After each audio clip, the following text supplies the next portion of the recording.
సామెతలు 3వ అధ్యాయం. నా కుమారుడా, నా ఉపదేశము మరువకుము, నా ఆజ్ఞలను హృదయపూర్వకముగా గైకొనుము.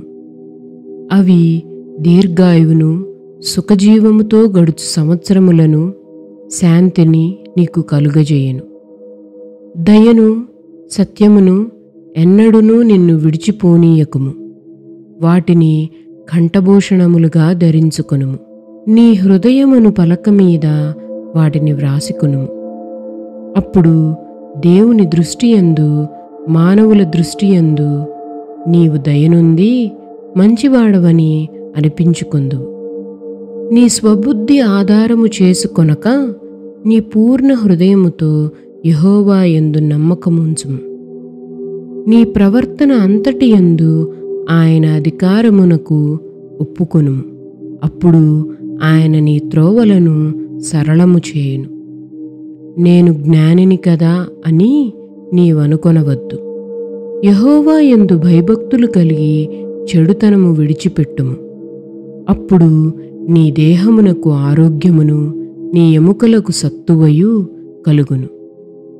నీ రాబడి అంతటిలో ప్రథమ ఫలమును, నీ ఆస్తిలో భాగమును ఇచ్చి యెహోవాను ఘనపరచుము.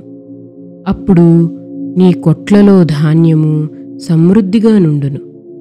నీ గానుగులలో నుండి కొత్త ద్రాక్షారసము పైకి పొరలిపారును. నా కుమారుడా, యెహోవా శిక్షను తృణీకరింపవద్దు. ఆయన గద్దింపునకు విసుకవద్దు. తండ్రి తనకు ఇష్టుడైన కుమారుని గద్దించు రీతిగా యెహోవా తాను ప్రేమించు వారిని గద్దించును. జ్ఞానము సంపాదించిన వాడు ధన్యుడు. వివేచన కలిగిన నరుడు ధన్యుడు. వెండి సంపాదించుట కంటే జ్ఞానము సంపాదించుట మేలు. అపరంజి సంపాదించుట కంటే జ్ఞానలాభము నొందుట మేలు. పగడముల కంటే అది ప్రియమైనది. నీ ఇష్ట వస్తువులన్నీ దానితో సమానులు కావు. దాని కుడి చేతులు దీర్ఘాయువును, దాని ఎడమ చేతులు ధనఘనతలును ఉన్నవి. దాని మార్గములు రమ్యమార్గములు, దాని త్రోవలన్నీ క్షేమకరములు. దానిని అవలంబించు వారికి అది జీవవృక్షము. దాని పట్టుకొను వారందరూ ధన్యులు. జ్ఞానము వలన యెహోవా భూమిని స్థాపించెను. వివేచన వలన ఆయన ఆకాశ విశాలమును స్థిరపరచెను.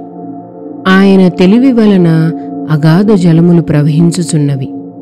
మేఘముల నుండి మంచు బిందువులు కురియుచున్నవి. నా కుమారుడా, లెస్సైన జ్ఞానమును, వివేచనను భద్రము చేసుకొనుము. వాటిని నీ కన్నుల ఎదుట నుండి తొలగిపోనీయకుము.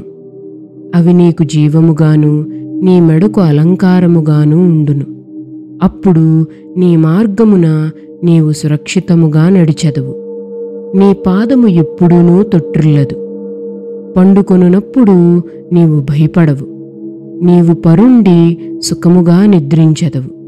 ఆకస్మికముగా భయము కలుగునప్పుడు, దుర్మార్గులకు నాశనము వచ్చినప్పుడు నీవు భయపడవద్దు. యెహోవా నీకు ఆధారమగును. నీ కాలు చిక్కుబడకుండునట్లు ఆయన నిన్ను కాపాడును.